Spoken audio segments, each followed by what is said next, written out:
हुकूमत बड़ा जोर लगा रही है कि इलेक्ट्रॉनिक वोटिंग मशीन्स के तहत ही अगले इंतखाबात हों। इलेक्शन कमीशन की तरफ से एतराज़ात आ गए हैं और 1, 2, 4, 5 कोई दर्जन नहीं, कोई 37 एतराज़ात हैं और इनमें कोई बड़े दिलचस्प हैं जिस पर मीम्स भी बन रही हैं। उस पर तहरीक इंसाफ के लोग, हुकूमत के लोग मजाक भी बहुत ज़्यादा उड़ा रहे हैं। गुलाम मुर्तज़ा साहब, अब एक तरफ शिबली फराज साहब जो अब वज़ीर हैं साइंस और टेक्नोलॉजी के, और वो इसी चीज़ को देख रहे हैं। उन्होंने कहा कि जी 27 एतराज़ात 37 में से वो तो मशीन के हवाले से थे ही नहीं, वो तो अपनी उनकी कारकर्दगी के हवाले से थे, और 10 के बारे में हम पहले ही इनको बता चुके हैं, वो उनके मुतालिक एतराज़ात का इजाला हम कर चुके हैं। तो फिर बाकी क्या रह जाता है?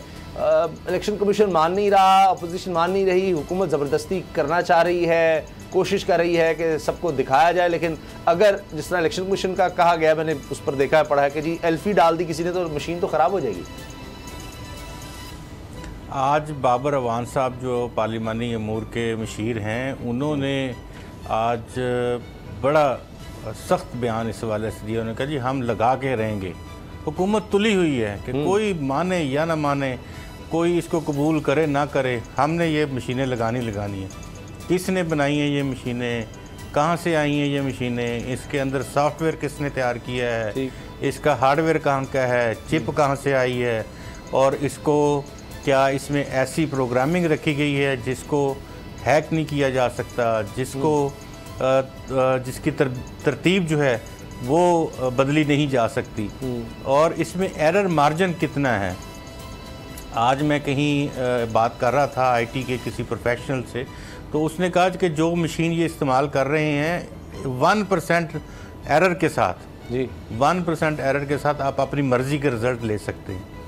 फिर बात, सबसे अहम बात यह है कि कभी आपको पता है कि रिकाउंटिंग की रवायत पाकिस्तान में आम है, और रिकाउंटिंग के लिए अगर आप कहें कि रिकाउंटिंग कर ले, तो आपको रिकाउंटिंग का भी वहाँ कोई ऐसा मैकेनिज़्म नहीं है। और ये बात कि कितने वोट कास्ट हुए थे, कितने वोट टोटल मौजूद थे, वो बस उस चिप के मुताबिक जो उसमें फीड है, बस वो फीड है, और उसके बाद उसमें से कोई चीज़ उसमें से बाहर नहीं आ सकती। तो ये बाकायदा अगर इस तरह के इलेक्शंस हुए तो आप याद रखें कि मशरक़ी पाकिस्तान के इंतखाबात जब उस वक्त पाकिस्तान इकट्ठा था हुए थे, उन इंतखाबात का नतीजा क्या निकला था? उस वक्त इंतखाबात का नतीजा जो निकला, उसके रिज़ल्ट आज तक पाकिस्तान के लोग और मशरक़ी पाकिस्तान के लोग उसको ढूंढ रहे हैं। आज भी इसी तरह की बात हो रही है कि जो मर्ज़ी हो जाए, हमने तो ये मशीन लगानी। भाई किसने कहा आपको कि आप मशीन लगानी है, जब आपके स्टेक होल्डर्स इस बात को मानने के लिए तैयार नहीं है, इलेक्शन कमीशन ऑफ पाकिस्तान जो अदारा है वो मानने के लिए तैयार नहीं है, उसके एतराज़ात हैं, तो फिर किस तरह से? और दूसरी बात यह है कि इसकी प्रैक्टिस कहीं नहीं की गई। पहले इसकी प्रैक्टिस तो कर ले कहीं, कोई 2, 4, 6 ऐसे हलकों में कोई प्रैक्टिस हो जाती है। अगर कुछ लोग इसके ऊपर बात करने के लिए तैयार होते, अपोजिशन तो बात करने के लिए तैयार नहीं, वो कहते हैं हमने नहीं करना। तो ये क्या करेंगे? मैं आपको खबर और अगली स्ट्रेटजी इनकी बताता हूँ। जो मुश्तरका इजलास बुलाया जाएगा, क्योंकि ये पार्लियामेंट से इस तरह तो करवा नहीं सकते, सेनेट से करवा लेंगे, कौमी असम्बली से नहीं होगा, तो ये मुश्तरका इजलास कौमी असम्बली से करवाएंगे, सेनेट से नहीं होगा। तो ये मुश्तरका इजलास बुलाएंगे, मुश्तरका इजलास में स्पीकर साहब हाथ खड़े करवा देंगे, और उसके बाद ये लेजिस्लेशन जो हैं इसको कर लिया जाएगा। शायद MDA भी जो है मीडिया डेवलपमेंट अथॉरिटी भी उसी के साथ ही पुल के नीचे से गुजार दी जाए। लेकिन क्या ऐसी कानून साजी की कोई अहमियत होगी? तो फिर तमाम सियासी जमातें, इलेक्शन कमीशन ऑफ पाकिस्तान, तमाम स्टेक होल्डर्स को फिर सुप्रीम कोर्ट जाना होगा जी, फिर वहाँ तारीखें लगेंगी, फिर वहाँ बातें होगी, उसको स्ट्राइक डाउन होगी ये फिर। अच्छा, ये देखें कि ये इस पूरा अपोजिशन और पूरी सिविल सोसाइटी वो सब एक साइड पे है और हुकूमत एक साइड पे है। तो ऐसी चीज़ करने की ज़रूरत क्या है? क्यों आप बताएं, महंगाई को ठीक कर लें, आप दीगर बहुत से काम पड़े हुए हैं उनकी तरफ तवज्जो कर लें। इलेक्शन रिफॉर्म्स भी तो इनका एजेंडा था, वो बिल्कुल सही है, लेकिन क्या मुल्क में साफ शफाफ इलेक्शन नहीं होने चाहिए? ये तो सब कहेंगे होने चाहिए, उसका तरीकाकार क्या है, उस पर इख्तिलाफ है। अब बाबर साहब अपोजिशन तो इस पर आती ही नहीं है। अब वो कहते हैं जी हमने तो सुनना ही नहीं इलेक्ट्रॉनिक वोटिंग मशीन का। फिर इसके अलावा हल क्या रह जाता है? हुकूमत कहती है इसके अलावा और कोई हल नहीं है कि जी आप साफ शफाफ इलेक्शन करवा लें, इस पर फौरी तौर पर आपको रिजल्ट पता लग जाएगा। जो सिस्टम ऑलरेडी चल रहा है उसको आप इसी तरीके से साथ रखें। जो जांच पड़ताल करवाना चाहता है वो टैली हो जाएगा कि वहाँ आके उसने अंगूठे का निशान भी लगाया, पर्ची भी उसके पास होगी। ये सिर्फ ये हो सकता है कि प्रोसेस को जल्दी कर दे कि जी वो नहीं RTS बैठ गया, फलां हो गया, जल्दी आपके पास रिजल्ट आ सकता है। फिर रिकाउंटिंग में एक आसानी हो सकती है, फौरी तौर पर कहाँ किसका और पता लग सकता है किसने कहाँ वोट डाला है, अगर कोई शख्स अपना जानना चाहता है। बाकी हार्ड कॉपी जिसको हम कह सकते हैं, जो अभी निज़ाम चल रहा है, उसको ज़रा और फास्ट करके उसको मजबूत किया जा सकता है। दोनों सिस्टम साथ हो सकते हैं। बाबर साहब, उसामा साहब, एक चीज़ तो क्लियर है, देखें इतनी ज़्यादा मशीनें हैं। जनरल इलेक्शन में आप देखें कितनी कॉन्स्टिट्यूंसीज हैं, तकरीबन 300 के करीब कॉन्स्टिट्यूंसीज हैं नेशनल असम्बली की, कुछ प्रोविंशियल असम्बली की हैं। जब आप इतनी मशीनें इंस्टॉल करेंगे, चलिए प्रोविंशियल और वो तो एक कर लें, आप इतनी मशीनें इंस्टॉल करेंगे, मुझे क्या पता मेरे हल्के में 240 पोलिंग स्टेशन हैं, आपने 3-4 पोलिंग स्टेशन ऐसे हैं जहाँ मशीनों में थोड़ी सी गड़बड़ कर दी, उसके सॉफ्टवेयरिंग में गड़बड़ कर दी, तो यहाँ पर आप देखें कि रिजल्ट में कितने वोटों का फ़र्क आ रहा है। 5-5, 10-10 कहीं भी हो सकता है। वो तो फिर आप देखें ना, वो बोरियों में से वोट निकल आते हैं, कभी कुछ हो जाता है, गायब हो जाते हैं, ये तो फिर कहीं भी हो सकता है। यानी मशीन का हम पहले से कहेंगे जी मशीन नहीं पहुंचा। साहब मेरी एक बात सुने, मुझे एक बात बताएं, इलेक्शन करवाने हैं, वो ये कह रहा है कि जनाब उन्होंने 36 इतराज़ात किए हैं। आपको शिबली फराज साहब कह रहे हैं कि जी ये जो 27 मशीनों के बारे में ECP जो है इनको इनकी अपनी सलाहियत से मुतल्लिक है। मेरा मतलब वो उसका मजाक उड़ा रहे हैं कि आपको तो पता ही नहीं है कि ये मशीन है क्या। ये इलेक्शन क्या ministry of science and technology ने करवानी है, जिनको पता है, और इलेक्शन कमीशन को नहीं पता। इलेक्शन तो करवाना इलेक्शन कमीशन ने, और इलेक्शन कमीशन खुद कह रहा है कि हमें इन मशीनों पे इतराज है। तो जो जिन्होंने करवाना, जब उसी को इतराज है तो बाकी आगे तो बात ही खत्म हो गई। पहली बात। दूसरी बात ये कि खाली इलेक्शन साफ शफाफ करवा सका है? हाँ जी, नहीं, इलेक्शन कमीशन कौन सा ऐसे इलेक्शन करवा सका है जिस पर किसी को इतराज ना हो? कोई एक इलेक्शन ही करवा सका है ये इलेक्शन कमीशन? तो आप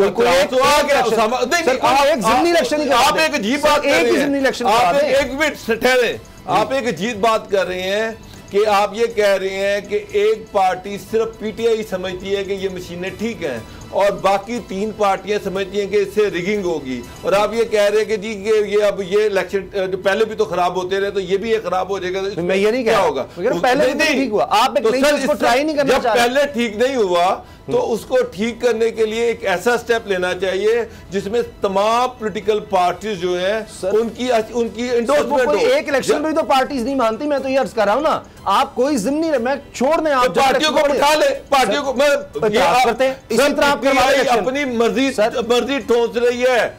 आप इस चीज को नहीं समझते। आप नून लीग पे पार्टी JUI सबको बुलाएं, उनसे बैठ के कंसेंसस कर ले, कमेटी में मीटिंग बुलाएं। बुलाया तो कहते हैं इलेक्ट्रॉनिक वोटिंग मशीन नहीं होगी तो बात ठीक है, नहीं होगी, उनका इतराज है। जब आज उनका इतराज है तो कल इस रिजल्ट को कौन मानेगा? ये तो फिर मैं आज आपको लिख के देता हूं 2 पॉइंट्स हैं कि आप इलेक्ट्रॉनिक मशीन लाएं ना लाएं, साहब देखें इतराज आना ही आना है, किसी ने आना है। नहीं, गलत है, नहीं मानेंगे आप सर, कोई नहीं मानेगा। आज तक किसने माना? 2018 का इलेक्शन अपोजिशन नहीं मानती, 2013 का इलेक्शन ना पीपल्स पार्टी ने नहीं माना, तहरीक इंसाफ ने नहीं माना, कोई पाकिस्तान में इलेक्शन नहीं है जी। गुलाम तो इसको फिर कैसे कौन मानेगा? अच्छा मेरी बात सुनिए, एक बात आप देखें, इलेक्शन कमीशन ऑफ पाकिस्तान के ऊपर इलेक्शन कमीशन ऑफ पाकिस्तान के ऊपर धांधली के इल्जामात नहीं आते। धांधली कहीं और से, किसी और तरह से, किसी और जरिए से की जाती, कभी एग्जेक्टिव्स के नाम पे, कभी ROs के नाम पे, कभी RTS के नाम पे, और अब शायद किसी मशीन के नाम पे। तो ये इलेक्शन कमीशन ऑफ पाकिस्तान अपनी तरफ से भरपूर कोशिश करता है कि वो साफ शफाफ इंडिपेंडेंट इलेक्शंस करवाए, और पूरी कोशिश होती है, ये पूरी दुनिया में है। ये घेराव इलेक्शन कमीशन का क्यों होता है? इंतखाबात इसी ऑपोजिशन ने इलेक्शन कमीशन का घेराव क्यों किया? एक इलेक्शन पर उन्होंने कहा कि इससे ज्यादा हमारा सगा, इससे ज्यादा प्यारा, इससे ज्यादा अच्छा कोई इलेक्शन कमीशन वो घेराव जो किया था ना, वो मैं बताता हूँ वो इलेक्शन कमीशन ऑफ पाकिस्तान में, गाजी साहब, इलेक्शन कमीशन ऑफ पाकिस्तान में एक केस पड़ा हुआ है, फॉरेन फंडिंग केस। एक फॉरेन फंडिंग केस पड़ा हुआ है, वो तमाम अपोजिशन इसलिए गई थी कि फॉरेन फंडिंग केस जो है उसको निकालें और उसके जो मंदरजात हैं वो देखें और उसमें देखें कौन कौन से फाइनेंसर्स हैं जिन्होंने पैसे दिए हुए हैं, जिनको अमेरिका में भी 100 साल की सजाएं हो चुकी हैं। तो उसके ऊपर कोई मीडिया, कोई बंदा कोई बात ही नहीं करता। दो इसमें इश्यूज हैं, टेक्निकल एक्सपर्ट आप किसी को भी ले लें, एक तो इसमें सीक्रेसी नहीं है, जबकि इंतखाबात के हवाले से बैलेट पेपर की सीक्रेसी सबसे बड़ी चीज़ होती है। सेकंड, इसमें ऑडिट नहीं है, आप इसका ऑडिट नहीं कर सकते। तो दो चीज़ें बेसिक जो आपका एक नुक्ता होता है किसी भी इंतखाब का, वो इस मशीन में शामिल नहीं है। किसी भी आईटी एक्सपर्ट को आप बात कर ले, हम आईटी एक्सपर्ट नहीं है, हम तो बात करते हैं उनसे, उनकी बात करके हम बिल्कुल ठीक है, आप सही कह रहे होंगे। लेकिन बाबर डोगर साहब, अब गवर्नमेंट ने फैसला कर लिया है। बाबर अवान साहब के जुमले बड़े वाजे हैं, उन्होंने तो कह दिया कि जी कुछ भी हो जाए तो ये तो होकर रहेगा। उन्होंने कहा जी जब आइन के मुताबिक कोई कानून मंजूर किया जाएगा तो तमाम एतराज़ात खत्म हो जाएंगे। तो जब आइन में लिखा है जॉइंट सेशन बुलाया जा सकता है, आइन में इजाज़त है कि हुकूमत इस तरह से कानून पास कर सकती है, वो कानून बन जाएगा, तो बात ही खत्म। फिर क्या होगा? अगर गुलाम साहब कह रहे हैं सुप्रीम कोर्ट जाएंगे तो आइन में बात खत्म नहीं होगी। आप बड़े मासूम बच्चे लगे हैं। नहीं सर, मैं तो बता रहा हूं, नवाज शरीफ की असेंबली में ये आइन सुन ले, आइन की बात भी सुन ले, तो हौसला कर ले। आपको मेरा मतलब ठीक है, चले मसला ये है कि जब नवाज शरीफ को जब वज़ारत उज़्मा से उतारा गया तो उस वक्त उन पे पाबंदी लग गई कि जो पार्टी को हेड नहीं कर सकते। जी जी, जिस पर कौमी असम्बली ने ये बिल पास कर दिया कि एक सजा याफ्ता बंदा जो है वो पार्टी का प्रेसिडेंट बन सकता है, तो कोर्ट ने उसको उड़ा दिया। क्या मतलब है कि आइन ये कह दे कि कल ये नेशनल असेंबली जो भी कह देगी वो हो जाएगा। यहाँ पे कोर्ट्स बैठी हुई है उसकी तशरीह के लिए, तो ये अल्टीमेटली कोर्ट के पास जाना है। मैं क्या ये नहीं है बेताशा लेजिस्लेशन हुई है जो कोर्ट ने उड़ा दी है। अभी भी पाकिस्तान देखे, वो जब तक स्टेक होल्डर्स इसमें शामिल नहीं होते, जब तक उसमें से खामियां दूर नहीं होती। अगर कल इलेक्शन कमीशन जिसने इलेक्शन खुद जाकर ये कह दे कि जी इन मशीनों के जरिए से हम इलेक्शन नहीं करवा सकते, ब्रेक ले लेते हैं। अभी भी वक्त है, हुकूमत भरपूर कोशिश करे, हुकूमत की जिम्मेदारी होती है सबको बिठाकर अपनी भरपूर कोशिश एक दफा करे, जरूर कोशिश करे कि सब स्टेक होल्डर हैं किसी तरह तो मुतमईन हो सके, ऑपोजिशन, इलेक्शन कमीशन वगैरह। सब्सक्राइब करें और बेल दबाएं ताकि कोई खबर रह न जाए।